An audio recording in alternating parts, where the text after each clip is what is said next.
Assalamualaikum warahmatullahi wabarakatuh. Kami dari kelompok 8 akan mempresentasikan materi bursa valuta asing. Di kelompok 8 terdiri dari beberapa anggota. Yang pertama Muhammad Farhan Darul Fikri, NPM 0001. Kedua Ade Adams, NPM 0037. Ketiga Zakia Silha, NPM 0061, dan keempat Ita Yuliana 0071. Apa sih itu yang namanya bursa valuta asing? Bursa valuta asing itu adalah pasar untuk mengonversi mata uang suatu negara ke dalam mata uang negara lain. Nah, di bursa valuta asing itu ada yang namanya nilai tukar.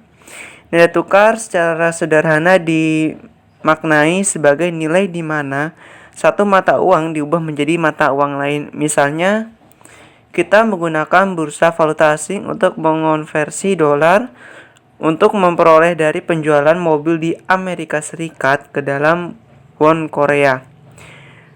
Nah, tanpa adanya bursa valuta asing, maka perdagangan internasional dan investasi internasional pada skala yang kita lihat sekarang tidak mungkin, dan perusahaan harus mengambil jalan untuk melakukan barter. Oke, selanjutnya itu di bursa efek juga ada beberapa fungsi. Yang pertama, konversi mata uang. Kedua, mengasuransikan terhadap risiko nilai tukar. Terbagi menjadi dua, ada nilai tukar tunai dan nilai tukar ke depan atau berjangka. Pertama, konversi mata uang. Di setiap negara itu memiliki mata uangnya masing-masing ya teman-teman. Untuk dimana harga barang dan jasa diperdagangkan. Di Amerika Serikat itu dollar, di Inggris itu pound, di Prancis, Jerman, dan anggota negara yang dari zona euro menggunakan euro, di Jepang yen, dan sebagainya.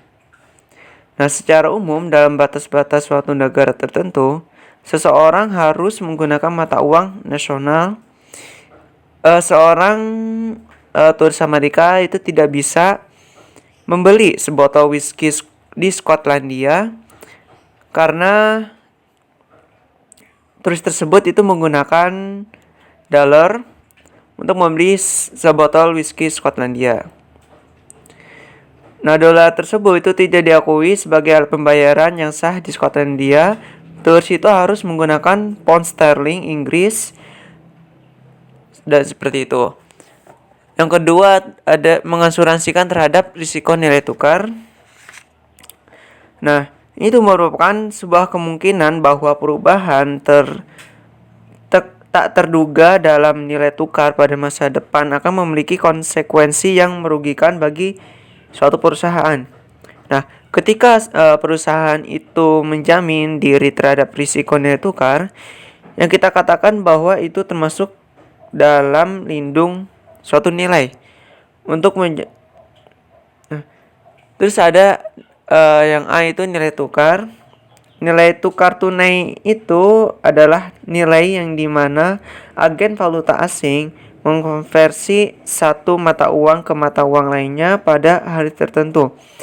Nah, jadi ketika wisatawan dari Amerika Serikat di Edinburgh pergi ke bank untuk mengkonversi dolar ke dalam pound, dia mendapatkan nilai tukar tunai untuk hari tersebut. Terus nilai tukar ke depan atau berjangka. Nah, perubahan itu nilai tukar tunai dinilai terlalu bermasalah bagi perdagangan internasional. Sebagai contoh, sebuah perusahaan Amerika Serikat yang mengimpor komputer laptop dari Jepang mengetahui bahwa dalam 30 hari ke depan harus membayar yen kepada pemasok Jepang ketika kiriman tiba. Di sini saya akan melanjutkan presentasi sebelumnya. Tukar menukar mata uang adalah pembelian dan penjualan secara simultan dari jumlah yang diberikan valuta asing untuk dua nilai yang berbeda. Tukar menukar ditransaksikan antar bisnis internasional dan bank mereka, antar bank, antar pemerintah, ketika diinginkan untuk mengkonversi dari satu mata uang ke mata uang yang lain untuk jangka waktu tertentu tanpa menimbulkan risiko nilai tukar. Sebuah hal yang umum dalam tukar-menukar adalah pertukaran nilai yang melawan pertukaran ke depan atau berjangka. Misal, Apple komputer. Apple merakit komputer laptop di Amerika, tetapi layar monitor dibuat di Jepang. Apple juga menjual sejumlah laptop jadi ke Jepang. Jadi, Apple melakukan dua aktivitas, yaitu membeli dari dan menjual ke Jepang. Anggaplah Apple mengkonversikan uang 1 juta dolar untuk membayar layar monitor hari ini. Apple mengetahui bahwa 90 hari ke depan akan dibayar 120 juta yen oleh importer Jepang yang membeli laptop jadinya. Katakanlah hari ini 1 dolar setara dengan 120 yen dan nilai tukar untuk 90 hari ke depan adalah 1 dolar setara dengan 110 yen. Apple sekarang menukar 1 juta dolar ke bank yang menghargainya senilai 120 juta yen untuk membayar pemasok layar monitor dari Jepang. Pada saat yang sama, Apple masuk ke kesepakatan berjangka 90 hari dengan bank untuk mengkonversikan nilai sebesar 120 juta yen ke dalam nilai dolar. Jadi, dalam jangka waktu 90 hari, Apple akan menerima uang senilai 1,09 juta dolar atau 120 juta yen dibagi 110 yen sama dengan 1,09 juta dolar. Selanjutnya, sifat dasar dari bursa valuta asing. Bursa valuta asing tidak terletak pada satu tempat. Ini adalah jaringan global antar bank, broker, dan agen valuta asing yang dihubungkan dengan sistem komunikasi elektronik. Dua fitur bursa valuta asing perlu dicatat secara khusus. Yang pertama, bahwa bursa valuta asing tidak pernah tidur. Di kota seperti London, New York, Tokyo, semua hanya tutup selama 3 jam dari 24 jam seharinya. Selama 3 jam tutup, perdagangan berlanjut di sejumlah pusat kecil seperti di Francisco dan di Sydney. Yang kedua, yaitu bursa valuta adalah integrasi dari berbagai pusat-pusat perdagangan. Misal, jika nilai tukar yen atau dolar ditransaksikan di London pada pukul 3 sore adalah senilai 120 yen setara dengan 1 dolar, maka di New York pada saat yang sama pukul 10 pagi waktu New York akan sama nilai tukarnya. Fitur lain dari bursa valuta asing adalah peran penting dimainkan oleh dolar Amerika Serikat. Teori ekonomi terhadap penentuan nilai tukar. Pada tingkat yang paling dasar, nilai tukar ditentukan oleh permintaan dan penawaran dari satu mata uang relatif terhadap permintaan dan penawaran mata uang yang lain. Misalnya, jika permintaan nilai tukar dolar melampaui penawaran mereka dan jika penawaran yen lebih besar dari permintaan mereka, nilai tukar yen atau dolar akan berubah. Dolar akan menguat terhadap yen atau yen akan terdepresiasi terhadap dolar. Harga dan nilai tukar. Hukum satu harga. Hukum satu harga yang ada dalam pasar bebas kompetitif dari biaya transportasi dan hambatan perdagangan. Produk yang sama yang terjual di berbagai negara berbeda harus dijual pada harga yang sama ketika harga mereka disamakan dalam mata uang yang sama. Misalnya, jika nilai tukar antara pound Inggris dan dolar adalah 1 pound setara dengan 1,50 dolar, jaket yang seharga 75 dolar di New York harus dijual 50 pound di London. Yang selanjutnya yaitu paritas daya beli. Paritas daya beli nilai tukar dapat ditemukan dari setiap set harga barang atau jasa dengan membandingkan harga produk yang sama dalam mata uang yang berbeda. Akan ada kemungkinan untuk menentukan nilai tukar real atau 3P, yaitu Purchase Power and Parity, yang akan ada jika pasar efisien. Teori 3P menyatakan bahwa dengan pertimbangan pasar efisien yang efektif, yaitu pasar di mana hambatan perdagangan internasional ada harga sebuah sekeranjang barang kurang lebih setara di setiap negara. Misal, P dolar dalam harga dolar Amerika Serikat dari sekeranjang barang tertentu dan P yen dalam harga yang sama dalam yen Jepang.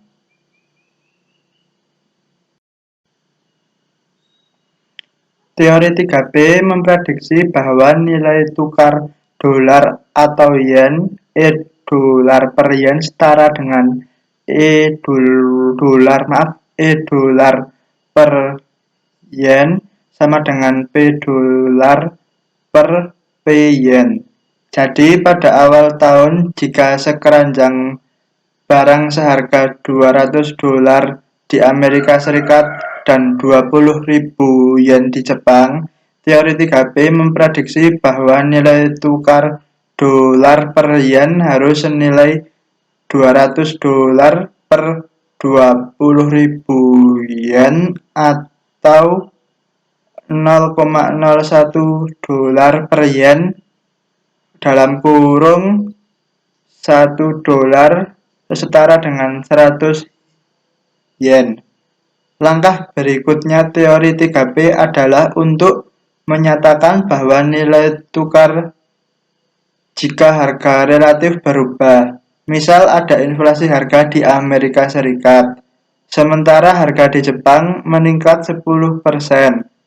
Pada akhir tahun, sekeranjang barang seharga 200 dolar di Amerika Serikat dan yang selanjutnya, uang yang beredar dan inflasi harga. Pada intinya, teori 3B memprediksi bahwa perubahan harga relatif akan menghasilkan perubahan dalam nilai tukar. Inflasi merupakan fenomena moneter. Hal ini terjadi jika jumlah uang yang beredar meningkat lebih cepat dari stok barang dan jasa yang ada. Ketika uang beredar meningkat lebih cepat dari peningkatan output, misalnya jika semua orang diberikan 10.000 dolar, maka mereka akan membelanjakannya untuk membeli perabotan baru, mobil baru, dan pakaian yang baik, serta lain sebagainya. Akan ada lonjakan permintaan barang dan jasa, maka penyedia barang dan jasa akan menaikkan harga. Hasilnya akan inflasi harga. Suatu pemerintah meningkatkan peredaran uang adalah analogi untuk memberikan orang lebih banyak uang. Peningkatan jumlah uang yang beredar memudahkan bagi bank untuk meminjam dari pemerintah dan untuk individu serta perusahaan. Untuk meminjam dari bank, hasil peningkatan kredit menyebabkan peningkatan permintaan terhadap barang dan jasa, kecuali output barang dan jasa tumbuh pada tingkat yang sama dengan jumlah uang yang beredar. Hasilnya akan inflasi. Yang selanjutnya mengenai uji empiris terhadap teori PPP. Pengujian empiris yang lebih ekstensif terhadap teori PPP menghasilkan hasil campuran.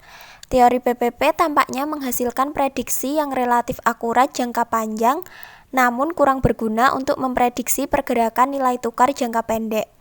Terdapat beberapa faktor kegagalan teori PPP dalam memprediksi nilai tukar lebih akurat. Yang pertama, ada teori PPP mengasumsikan tidak adanya biaya transportasi dan hambatan perdagangan. Yang dalam praktik sebenarnya, faktor ini ada dan berpengaruh signifikan. Biaya transportasi dapat meningkatkan harga produk, begitupun dengan hambatan perdagangan akan membatasi kemampuan pedagang untuk menyamakan harga pada produk yang sama di negara yang berbeda. Yang kedua, ada teori PPP mungkin tidak berlaku jika banyak pasar nasional yang didominasi perusahaan multinasional dengan kekuatan besar. Dengan kekuatan yang dimiliki, perusahaan multinasional dapat mempengaruhi harga, saluran distribusi, dan mendiferensiasikan penawaran produk di antar negara. Yang ketiga, ada intervensi yang dilakukan pemerintah. Intervensi pemerintah di bursa valuta asing dapat mempengaruhi nilai mata uang di negara tersebut. Faktor lain yang menjelaskan kegagalan teori PPP untuk memprediksi pergerakan jangka pendek mata uang asing adalah dampak psikologi investor dan faktor lain terhadap keputusan pembelian mata uang dan pergerakan nilai tukar. Yang selanjutnya ada suku bunga dan nilai tukar. Di negara di mana diperkirakan inflasi akan tinggi, maka suku bunga juga akan tinggi karena investor menginginkan kompensasi untuk penurunan nilai uang. Hubungan ini disebut efek Fisher. Efek Fisher menyatakan bahwa suku bunga nominal suatu negara atau I kecil adalah jumlah yang diperlukan suku bunga nyata atau R dan tingkat yang diharapkan inflasi selama periode di mana dana dipinjamkan atau I kapital. Sedangkan hubungan antara suku bunga dan nilai tukar sendiri dikenal sebagai efek Fisher internasional. Efek Fisher internasional menyatakan bahwa untuk setiap dua negara, nilai tukar tunai harus berubah dalam jumlah yang sama, tetapi dalam arah yang berlawanan dengan perbedaan suku bunga nominal antar kedua negara. Seperti halnya teori PPP, efek Fisher internasional bukan prediktor yang baik dari perubahan jangka pendek dalam nilai pertukaran tunai. Lalu ada psikologi investor dan efek ikut-ikutan. Bukti empiris menunjukkan bahwa teori PPP maupun efek Fisher internasional kurang baik untuk menjelaskan pergerakan jangka pendek dalam nilai tukar. Salah satu alasan mungkin dampak psikologi investor pada pergerakan nilai tukar jangka pendek. Bukti akumulasi mengungkapkan bahwa berbagai faktor psikologis memainkan peran penting dalam menentukan harapan pedagang pasar untuk pertukaran pada masa depan. Psikologi investor dapat dipengaruhi oleh faktor politik dan oleh peristiwa mikroekonomi seperti keputusan investasi, perusahaan individu, banyaknya kelonggaran yang terkait dengan fundamental makroekonomi seperti tingkat inflasi yang relatif. Selain psikologi investor, efek ikut-ikutan juga dapat mempengaruhi nilai tukar jangka pendek. Efek ikut-ikutan akan timbul saat terdapat pelaku pasar yang melakukan sesuatu yang berpengaruh pada pasar dan dianggap menguntungkan. Efek ikut-ikutan juga dapat dipicu oleh perilaku politisi. Lalu ada memprediksi nilai tukar. Terdapat dua gagasan yang menjelaskan apakah memprediksi variasi nilai tukar berjangka atau masa depan bermanfaat bagi perusahaan untuk berinvestasi dalam valuta untuk membantu pengambilan keputusan. Yang pertama ada market school yang efisien. Gagasan pasar yang efisien berpendapat bahwa nilai tukar tunai berjangka merupakan tindakan terbaik dalam memprediksi nilai tukar tunai pada masa depan. Atau dengan kata lain, jika nilai tukar ke depan adalah yang terbaik sebagai petunjuk nilai tukar berjangka, akan tidak masuk akal bagi perusahaan untuk menghabiskan uang tambahan untuk meramalkan pergerakan nilai tukar jangka pendek. Yang kedua, ada market school yang tidak efisien. Pasar tidak efisien berpendapat bahwa nilai tukar berjangka tidak bisa dijadikan penunjuk yang baik untuk nilai tukar tunai ke depan. Perusahaan dapat meningkatkan perkiraan nilai tukar bursa valuta asing pada masa depan dengan berinvestasi.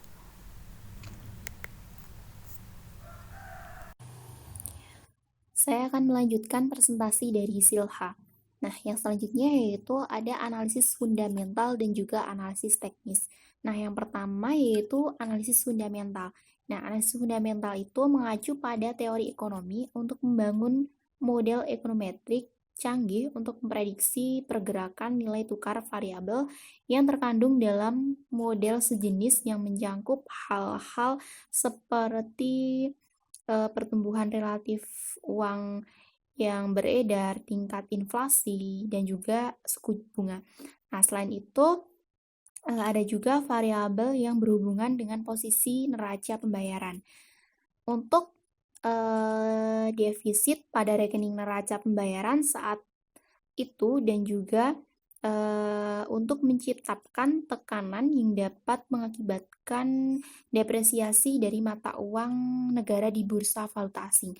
Kemudian untuk analisis teknis itu merupakan harga dan juga volume data untuk menentukan masa lalu yang diperkirakan akan terus berlanjut ke masa depan. Nah, pendekatan ini tidak bergantung pada pengembangan fundamental ekonomi, tetapi analisis teknis itu berdasarkan pada premis bahwa terdapat tren dan juga gelombang pasar yang bisa dianalisis serta tren gelombang sebelumnya yang dapat digunakan untuk asumsi asumsi ekonomi atau membandingkan analisis teknis untuk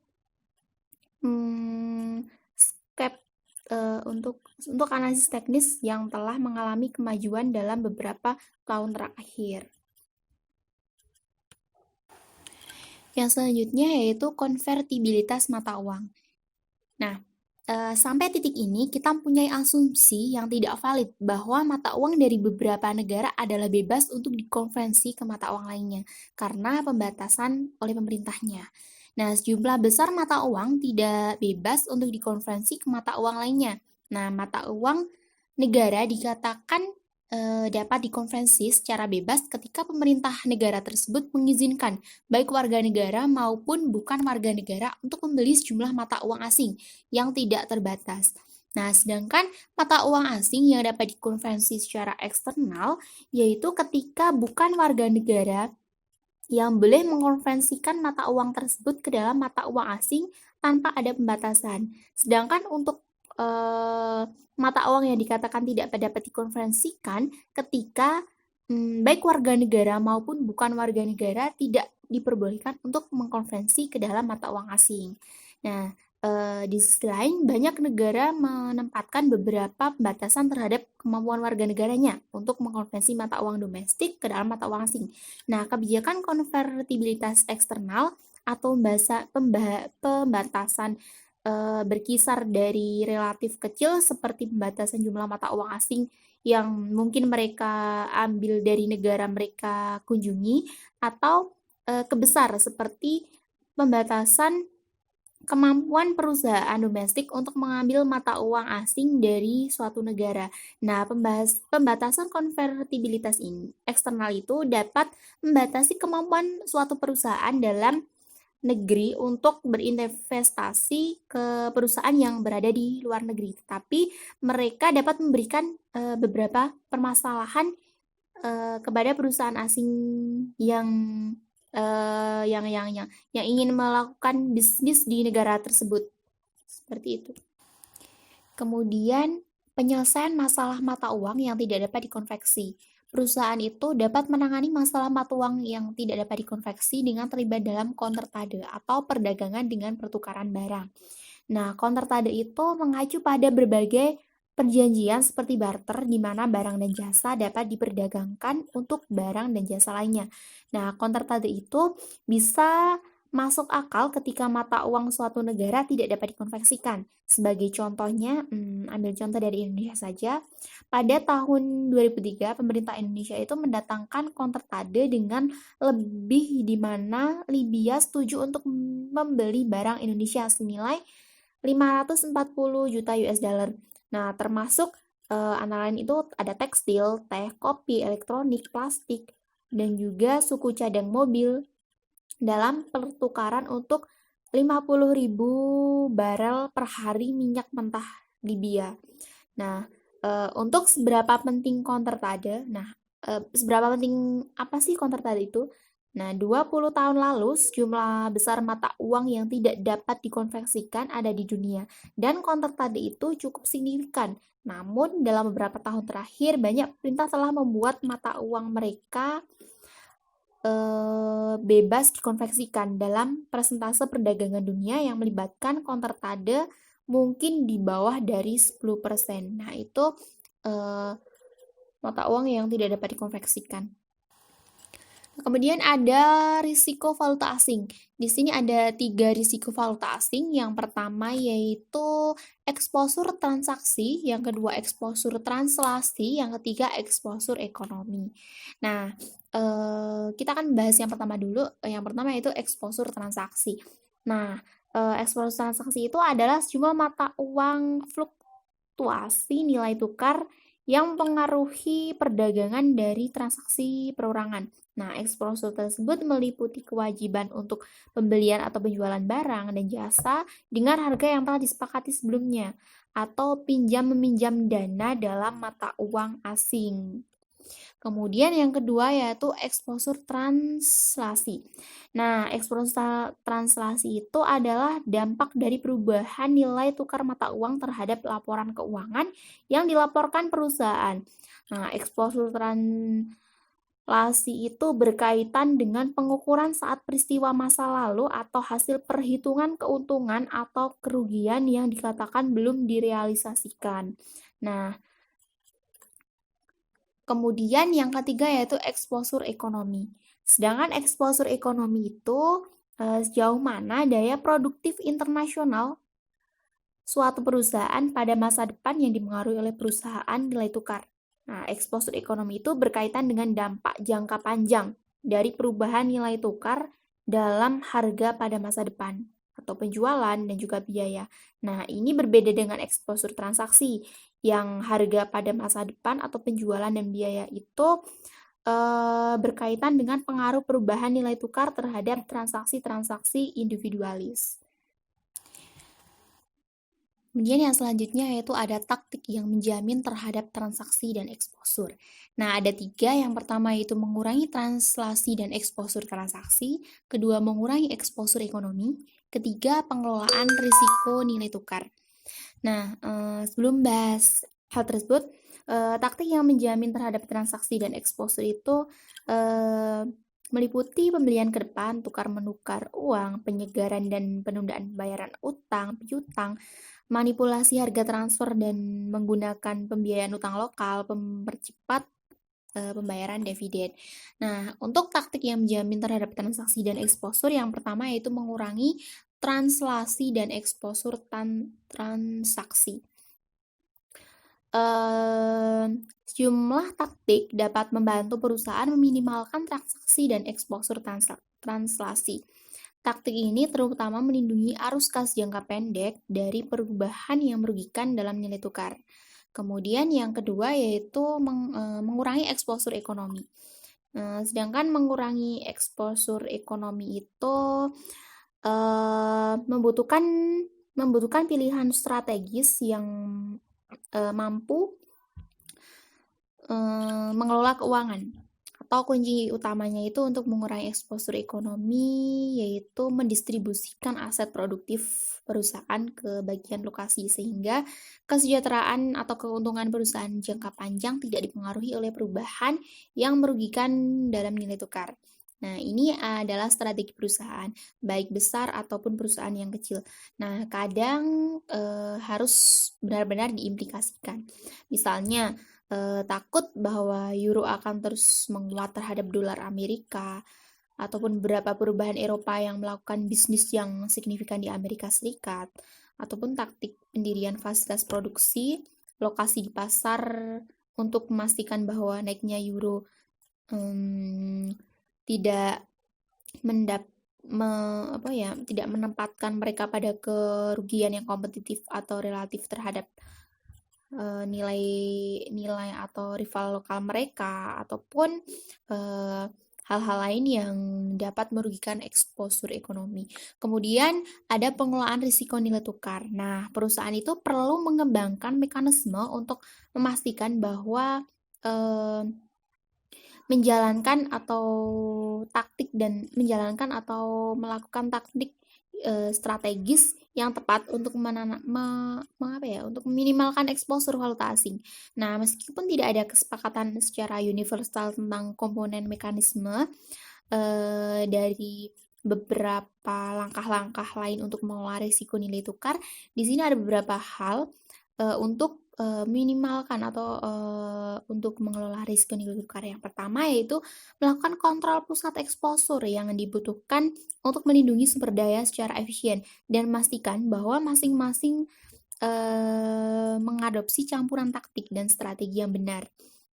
Kemudian yang kedua yaitu perusahaan harus membedakan antara di satu sisi itu transaksi dan eksposur transaksi, serta di sisi lain paparan ekonomi. Nah, banyak perusahaan tampaknya itu berfokus pada pengurangan transaksi dan eksposur transaksi saja.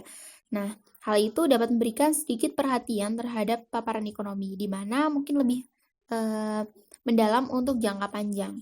Kemudian yang ketiga, kebutuhan untuk meramalkan pergerakan nilai tukar pada masa depan yang tidak dapat dilebih-lebihkan. Nah, meskipun seperti yang kita lihat bisnis yang rumit, tidak ada model yang mendekati sempurna untuk memprediksi gerakan nilai valuta asing pada masa depan. Hal yang terbaik yang dapat dikatakan adalah bahwa dalam jangka pendek, nilai tukar pada masa depan memberikan penunjuk terbaik dari pergerakan nilai tukar. Kemudian keempat, perusahaan itu perlu membangun sistem pelaporan yang baik sehingga fungsi keuangan pusat atau pusat pertukaran asing dari pihak internal secara teratur dapat memantau posisi ekspor perusahaan. Nah, sistem pelaporan tersebut itu harus memungkinkan perusahaan untuk mengidentifikasi beberapa rekening yang terkena posisi di mana berdasarkan pada rekening maka uang masing-masing dan periode waktu yang mencangkup. Nah, itu beberapa langkah-langkah lain untuk mengelola risiko nilai tukar.